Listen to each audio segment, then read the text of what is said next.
This week's episode is sponsored by shapeandfoster.com. Shape and Foster is a lifestyle development app that provides monthly actionable insight from 6 experts in mental health, financial planning, nutrition, fitness, yoga, and a life coach. It is a one-stop shop for self-improvement. The app provides a proactive and informed approach to improving your mental well-being by enabling consistent practices and habits to be built over time. Lifestyle development is about enhancing your quality of life by improving awareness, identity, and potential. One community of actionable insight. Learn all about the 6 pillars essential to a healthy heart and healthy mind in one unique app. Visit www.shapeandfoster.com for your free 14-day trial.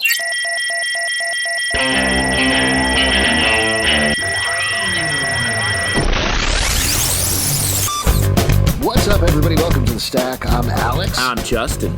I'm Pete. And on The Stack, we talk about a bunch of books that have come out this week. We sure do.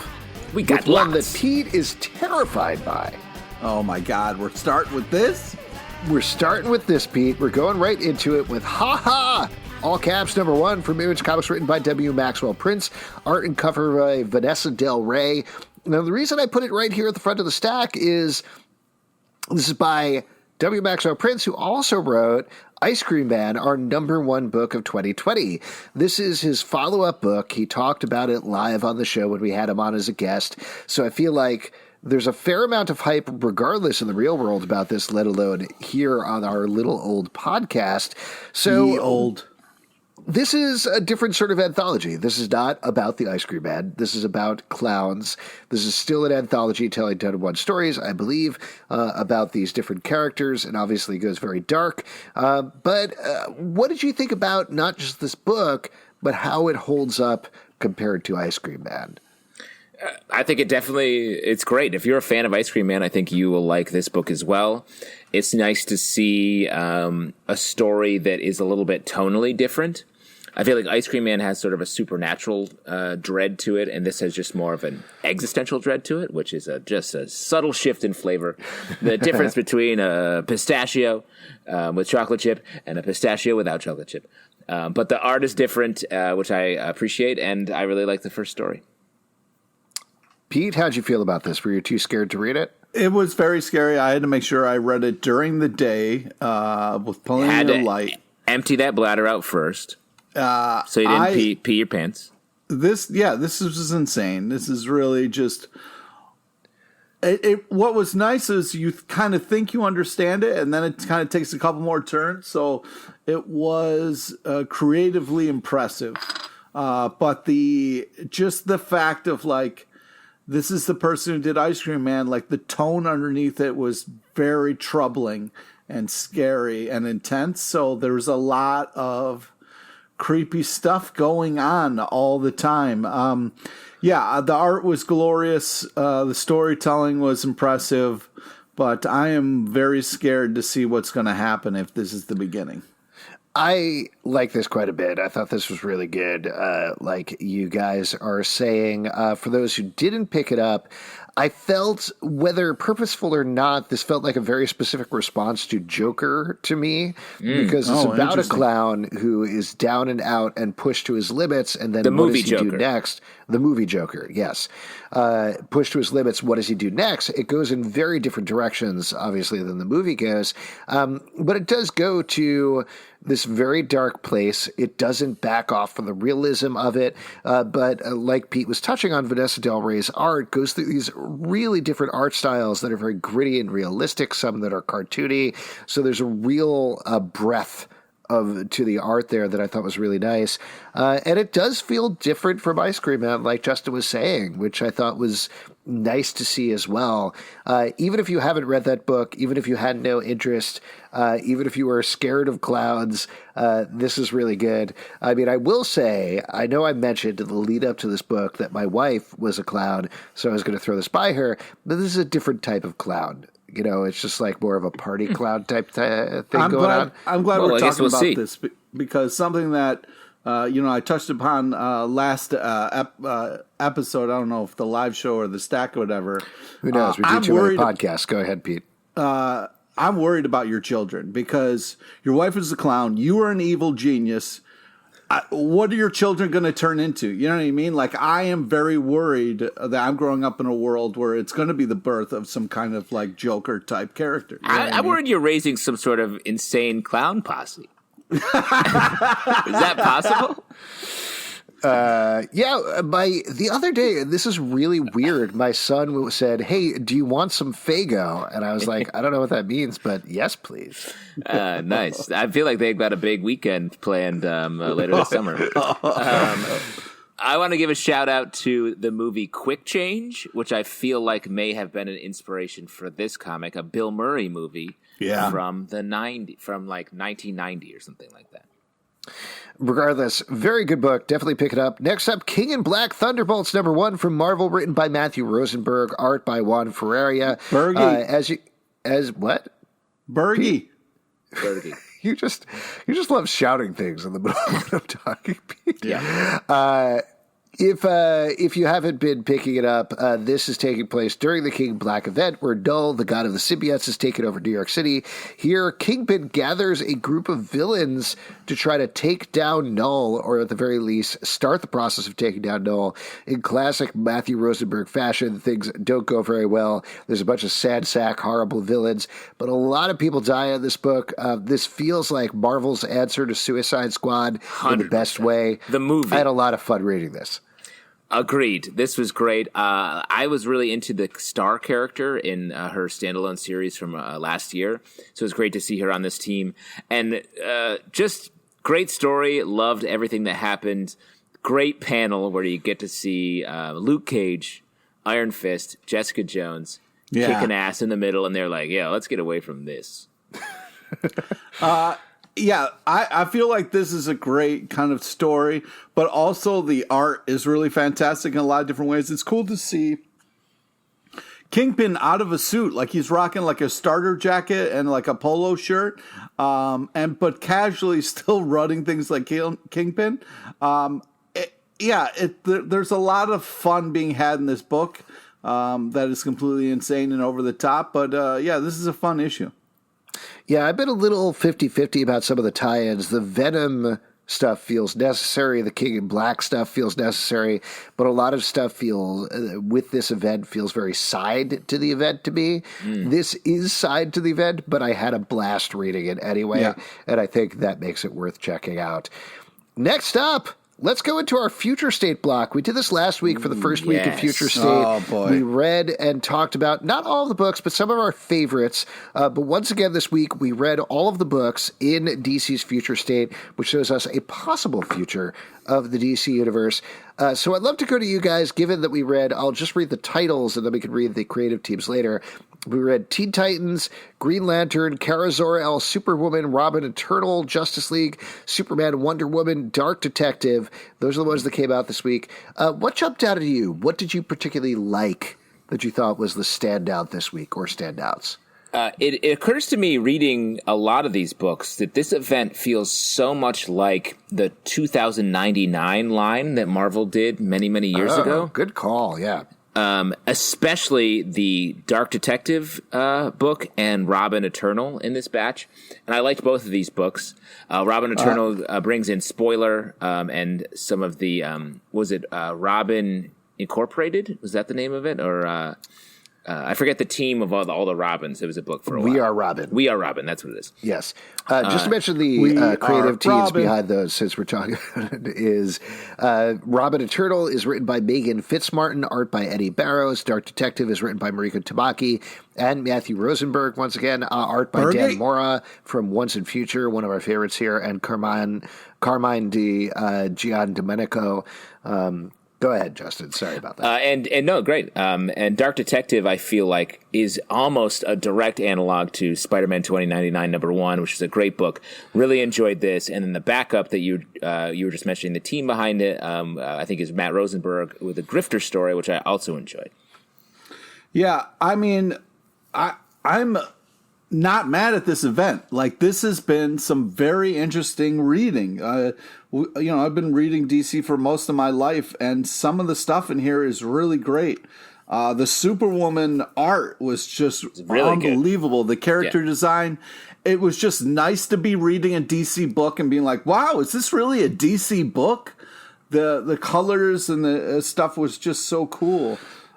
Just to, while you're calling it out, Kara Zor-El Superwoman is by Marguerite Bennett and art by Marguerite Sauvage, who I believe was the team behind the DC Bombshells line as well. So there's definitely a sense of that going on. But go ahead, Pete.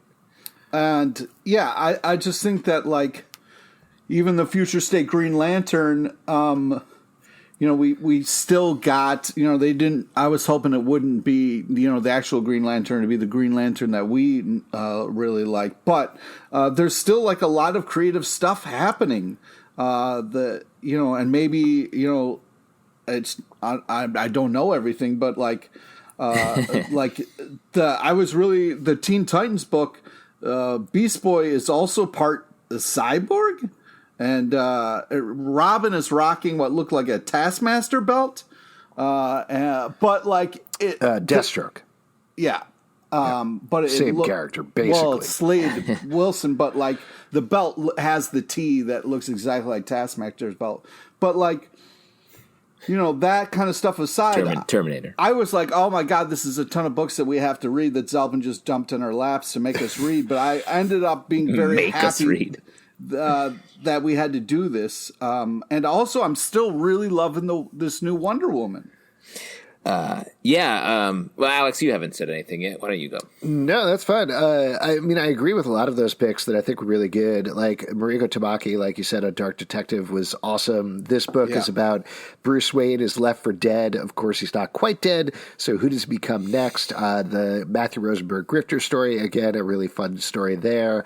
I agree with you about Robin Eternal. I was surprised about that one, how much that I like that. Just a really good Tim Drake spoiler story, and I was definitely reading that being like, oh, Justin likes this one. But the one that stood out to me that I was really surprised about was Future State Superman Wonder Woman #1, written by Dan Waters, art by Leila del Duca.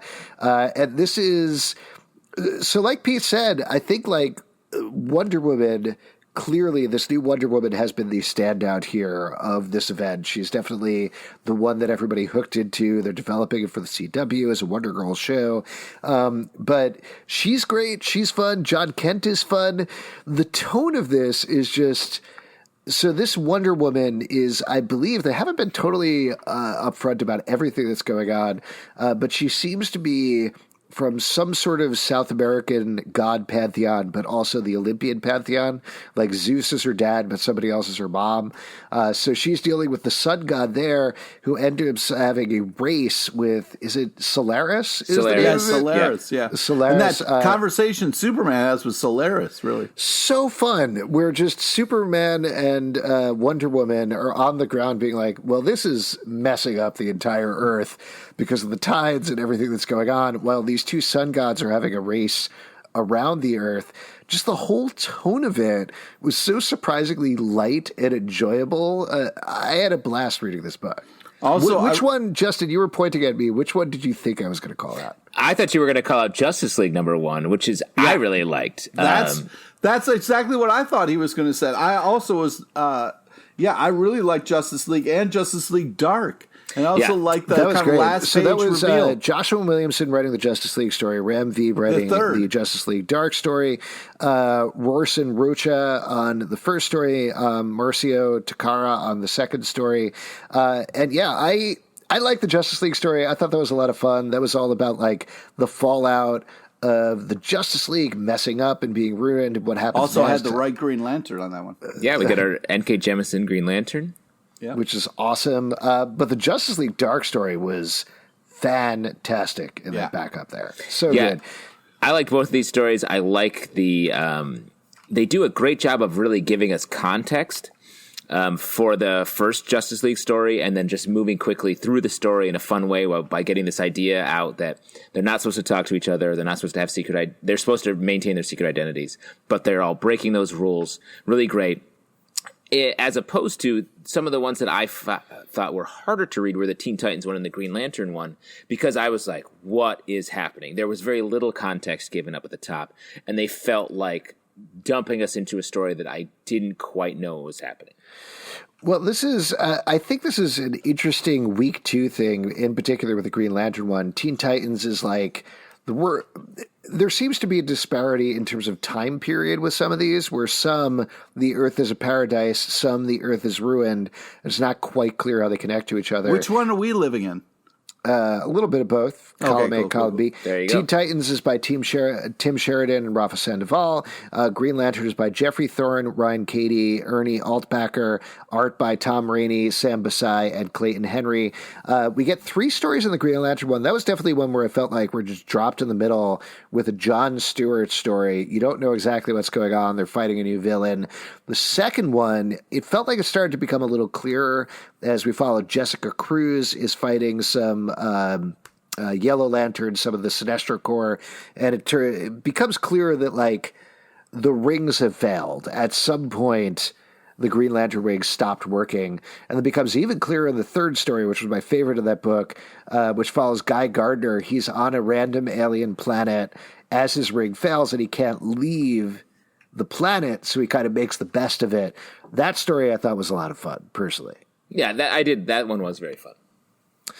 But there you go. Good stuff from the future state. Surprisingly, like we've been talking about, a strong event going into week 2. Really enjoying it. Next up, let's talk about one of Justin's favorite books, I imagine, this week, Homesick Pilots, number 2 from Image Comics, written by Dan Waters and art by Casper Wingard. In the first issue of this book, we met a punk band, maybe, something like that. One of them got possessed by a haunted house. A bunch of other folks got killed by that haunted house. And at the end of the book, we found out the one that was possessed by the haunted house was traveling around finding relics that had been taken out of the house. And that's where we pick up this issue. This title is awesome. I love good. It. It comes from such a strong point of view, like such confidence writing this story, which is like a little wild. Like you're getting into all this like band and music stuff all at the same time, a very specific type of ghost story or horror story.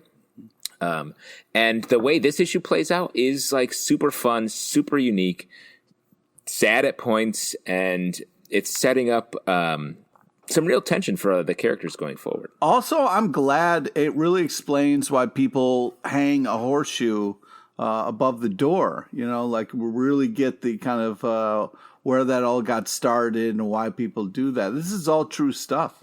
But what if the horses come back for their shoes? Yeah, it reminds me a little bit. I don't know if this is exactly correct. But it reminds me a little bit of like like Scott Pilgrim meets Lock and Key. Okay. Because you got the like. This is a spoiler, but we find out by the end of the issue, our main character has to track down 6 relics. Oh, for the haunted spoil house. it. Well, hold on. But 6 relics for the haunted house. We get some teaser of some very creepy things that are going on there. We get some big fights. But there's this whole mythology being built out here that is fascinating to read, and it really feels like something completely fresh and new in a very exciting way. Yeah, the shot of the horseshoe ghost once it's returned to the house was very Gabriel Rodriguez, I thought, in a great way. Yeah. Great stuff. Definitely pick up this book. This is a good one to get on the ground floor of. Next up, Yes. King in Black, Gwenum, I think, versus Cardams. Number 1 from Marvel, written by Shudda McGuire, art by Flaviano. This is, again, tying into the King in Black event. Here we're getting our alternate universe. Gwen Stacy is going into the fray. As you could probably guess from the title, she ends up fighting Carnage by the end, but not the Carnage you know. What do you think about this tie-in? I like it a lot. I've been a huge fan of the Spider-Gwen and now Gwenum and all the different iterations. It's a pretty wild story at this point that she is a Gwen Stacy who held Peter Parker when he died in her arms and became a Spider-Girl, Spider-Woman, and then in her Earth, there's a little bit of gender swapping with a lot of characters and just slightly alternate takes with everybody. Then she had a Venom from her Earth. She's now in our Earth and dealing with a lot of other Venoms in this issue, including a surprising person who becomes Carnage by the end. I liked it. Pete? Yeah, I mean, they make comics for different people, and the important part is that, everybody gets to enjoy what they like, and That's What awesome. don't you like about this? Not enough Venoms? You need more symbiotes here? No, I just, Gwenom is, cool for people, not one of my favorite characters. And, hey, awesome for other people, just not my cup of tea. And I respect, people want to make comics that they want to read. And then, you get to pick what you want to pick, You sound so sad right now, Pete. I like this book a lot more than I thought I would. I do like Spider-Gwen or Ghost Spider or whatever we're calling her. I think she's good. This is a good tie, and it feels natural to bring her into this, given her status quo. And I think in particular the art by Flaviano is really good. Art is great. And very consistent with the Gwen Stacy Ghost Spider book, if you read that. Next up, Sweet Tooth, the return number 3 from DC Comics by Jeff Lemire. This is continuing the story of whatever is going on with this new Gus, who might be the old Gus. We're not quite clear, who is being tracked down in this post-apocalypse that's living under the earth. This book is so wild to read, particularly in reference and bouncing off of what's happening with Sweet Tooth. It's fascinating. Justin, I know you were a little conflicted, I think, about the second issue. How'd you feel about the third one? I still like the book. It's funny. It feels like just a sped up version of the original series in a way.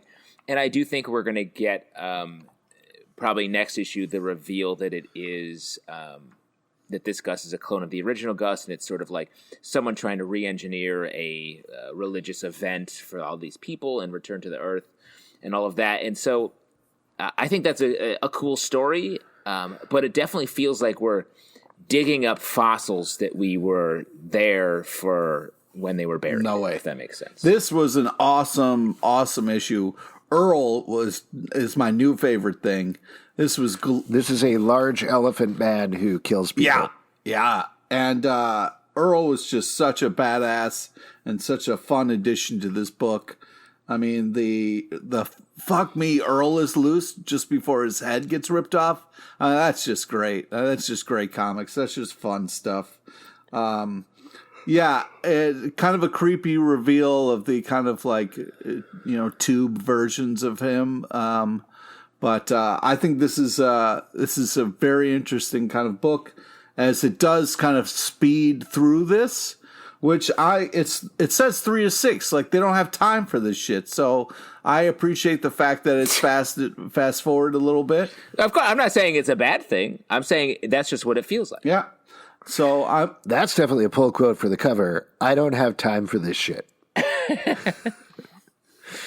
Yeah. I really like this a lot. It's a weird read, to your point, Justin. I'm more curious to reflect on it when it's done and how it works in relationship to the first Sweet Tooth, more than anything else.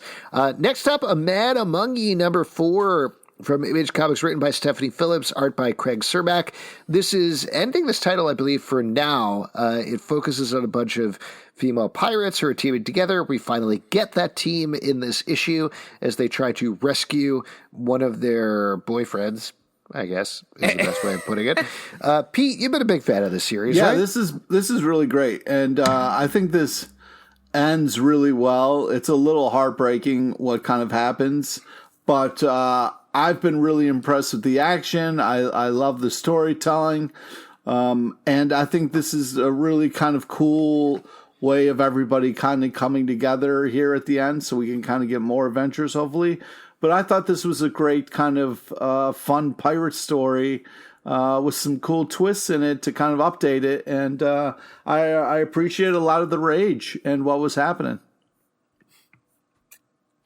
Justin, what about you? Some comics are for Pete, and some comics are for Justin, and some comics are for Alex. And this one's fine. I think I said last time, like, I'm not a crazy fan of this. Reading this issue, it feels very much like an old black and white Disney movie in its sort of storytelling and style. And that's once I was like, I think that's what the vibe is here. I enjoyed it more, but it's all right. I would have honestly wanted a little more from it. I want to see where it goes, and maybe now that this team is all together, where it goes in a second arc. Yes, excited about that. But art by Craig Serback was good. I think the writing was solid. I had a fun time reading this. Next up, The Immortal Hulk, number 42 from Marvel, written by Al Ewing, art by Alex Linz and Adam Gotham. Gotham, perhaps? Oh, interesting. And on a Marvel book. That's weird. I think it's Gortham. Gorham, actually. Gorham? Wow. Yeah. All right. Interesting. Anyway. Actually, it's Jones, I think is what it is. Yeah, it's Gorham. So then this issue, we're getting a split focus between Henry Gurich is taking over Gamma Flight. I think it's Gyrick. Yeah, it's Gyrick? Have I been pronouncing it wrong my entire life? Yes. Jesus Christ. It's pronounced Wade von Gerberg. I want that on a t-shirt. Anyway, some guy is taking Gamma Flight to task. Meanwhile, the leader is trying to figure out why he can't get the whole taking over the world, Immortal Hulk thing to work for him. He figures out some stuff by the end. So does Gamma Flight. Lots of stuff going on here. Lots of movement to this issue. What'd you guys think? This book is great. It continues to be great. This feels very much like a sort of middle type issue, so it's not the like big moves happening. I do like the reveal that our newspaper reporter, who's been an ongoing character in this run, has been affected by the gamma rays. That's a big turn and reveal, and I love the reveal at the end. Pete, what about you? Yeah, I mean, it continues to be gross and creepy in all the right ways. Yeah, I mean, we got the leader trying to kind of figure things out a little bit in this issue, and then some other storylines going on. Yeah, just the monster stuff is so insane, and this stuff. So I'm interested to see where this is going. It continues to be a really solid book. Yeah, I love this as well. My one caveat that I was weirdly struck with this issue, I know that they can't because they got to release a Hulk book every month. I wish that they would have waited for Joe Bennett to do all of it because Joe Bennett's art is so phenomenal and his designs are so disgusting in exactly the right way that whenever he does an issue, it's heads and tails above everything else. And we've gotten some phenomenal stuff as well. I think the art in this was good. Alex Linz, Adam Gorham, you say? I think you got to give it up for some Gorham. Yeah, both really good things across the board. But man, there's something like slightly missing in terms of the fucked upness of Joe Bennett's art in this issue that I would have wanted a little bit more. But I also think this issue wasn't about that. This issue was sort of dealing with some of the other characters. So we, if we're going to take a break from the crazy body stuff, I'm fine having another artist jump on. But I got to give it up for Al Ewing for really plumbing all the depths of the Hulk villains to hit all the weirdest marks, and we do it again here. Yes, I agree with you on that cliffhanger. Let's move on and talk about American Vampire 1976, number 4 from DC Comics, written by Scott Snyder, art by Raphael Albuquerque. In this issue, we're ramping things up in a big way as our heroes, I guess, question mark. Yes. Sort of try to start to figure out how they can stop the apocalypse. Things get worse before they get better. What'd you guys think about this issue? This was a really amazing, fun issue. Loved the crazy team up. Really intense last page. The art is, really unbelievable. This was really clicking for me. I really enjoyed this issue. If you walk in a room where the chairs are too big, get out of there because someone's coming home. Yeah, that's a big good ass note. chairs. Yeah. Yeah. I broke into a house one time and there was a chair that was too big and there was a chair that was too small, but then there was one chair that was just right. And that's the one that I sat in and then I broke it. And then the bears came home and murdered you like your name was Archie? Yep. That was a lot of things all at the same time, Pete. Interesting that you were in a house with the bear zone. I got totally bear zoned, if you know what I mean. Yeah, you got boned. Yes. Yep. Yeah, great book. Really awesome every issue. Let's move on and talk about Seven Secret. Yes, what? No, I do. I really like this book. Scott Snyder has such a mastery of these characters, and I think it's building up to something really exciting. Yeah. Yeah. I guess the main thing is just like, it is wild to me that they started with something so relatively simple as there's a different type of vampires. And now it's like, every monster! But yeah. I love it. It's fun to read. Seven Secrets, number 6 from Boom Studios, written by Tom Taylor, art by Danielle DiNiccolo. We have wondered the entire series what these secrets are. They've just kind of talked about what the secrets are. Finally, we get an inkling of what is going on with them as our heroes get attacked by the Keepers, the villains, manage to escape at the last second, and we open up the mythology of the book in a really big and very weird way.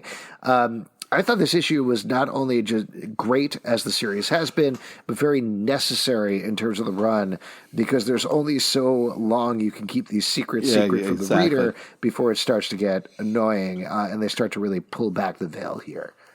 Yeah, it's great to hear secrets. Go ahead. I was really impressed because I was like, man, it's the 6th issue when we're finally getting a little taste of the secrets. I was like, there's no way the build up. But the fact that it is such a huge kind of like thing that happens when they open up one of the cases, I was like, okay, great. This is worth it. This is totally insane. The action's over the top. It's really interesting how something can start one place and kind of end up here. It's really impressive, the writing and the storytelling. It's great. Yeah, I feel like Tom Taylor set out at the beginning of this book and was like, I'm going to write a comic that is truly an anime, that is like very much in the style of an anime series or an anime movie. And that's what this is. This feels very much like it's in all the right ways. Tailor-made to be an anime. Tailor-made to be an anime film. Let's move on and talk about Sword, number 2 from Marvel, written by Al Ewing, art by Valerio Schiti. This is also tying into the King in Black event, though it's not necessarily labeled as such, I believe, on the cover. But this is following how it's affecting the X-Men side of the world, and things get real bad by the end here with this weird de facto team of folks. What'd you think? Pete? Sure. Justin? Yes. This was a weirder, like we were talking about with the King in Black stuff. This definitely feels like it's a fair distance away from the main storyline, but it's a fun random team of X-Men. And it's nice to read a book with Al Ewing sort of dabbling around in the X-Men world. I like the place this ends. I like to see these characters like random, like Magneto sort of feels like older Magneto. Sebastian Shaw, like we haven't seen these characters in a while, so I enjoyed seeing them in this book. Pete? Yeah, Ewing's doing amazing stuff on Hulk, so, like, cool. This is wild. This is like straight out of the 90s X-Men book. It's very different from a lot of the other X-Men stuff. And it is tangential. I mean, it's all of them living on the Sword Spade Station and trying to figure out, like, basically reasons why they should not go fight Null, the King in Black, is essentially what happens in this issue. But it is one of those books where I'm reading, I'm like, oh yeah, I remember that character from the 90s. Okay, that's cool. But like you said, good cliffhanger at the end that definitely makes me excited to read issue 3. And last but not least, Bloodshot, number 10 from Valiant Comics, written by Tim Seeley, art by Brett Booth and Pedro Andreu.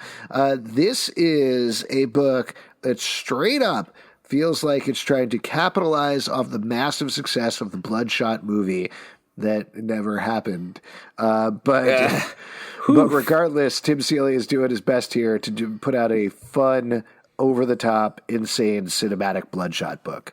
Yeah, and I think he is succeeding. Like, I like a lot of the moves in this book. I mean, aren't we all strung out Bloodshot who comes back in the middle of the issue and tries to pick a fight, but he doesn't have enough protein. Yeah. That's what we're all living in right now.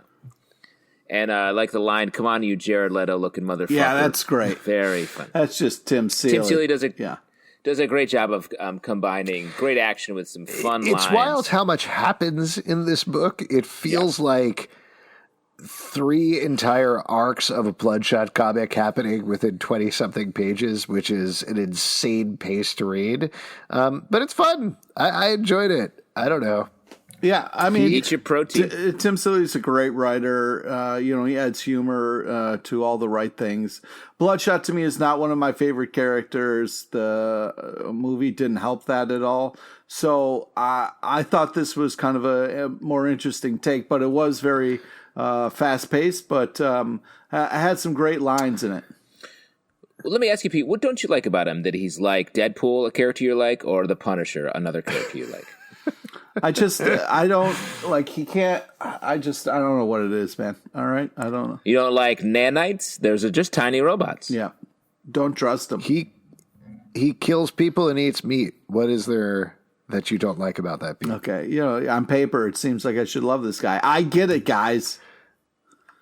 Tim Seeley, one of your faves. Oh, yeah. Touchy-feely Tim Seeley. His name is Bloodshot. Blood and shot are 2 of your top 10 words. Yeah, it's okay, guys. I get what you're saying. Yeah, whenever we used to go out to bars, you'd be like, I'll have a Bloodshot. And we would all drink blood with you because that's what you demanded. Yep. And then you would shout, Dracul! All right, folks, I think that's it for the stack. If you'd like to support us, patreon.com/comic book club. Also, we do a live show every Tuesday night at 7 p.m. to Comcast and YouTube, iTunes, Android, Spotify, Stitcher, or the app of your choice to subscribe and listen to the show at Comic Book Live on Twitter, comicbookclublive.com. For this podcast and many more, until next time, that's it for the stack. Yeah! Round of Bloodshots, baby.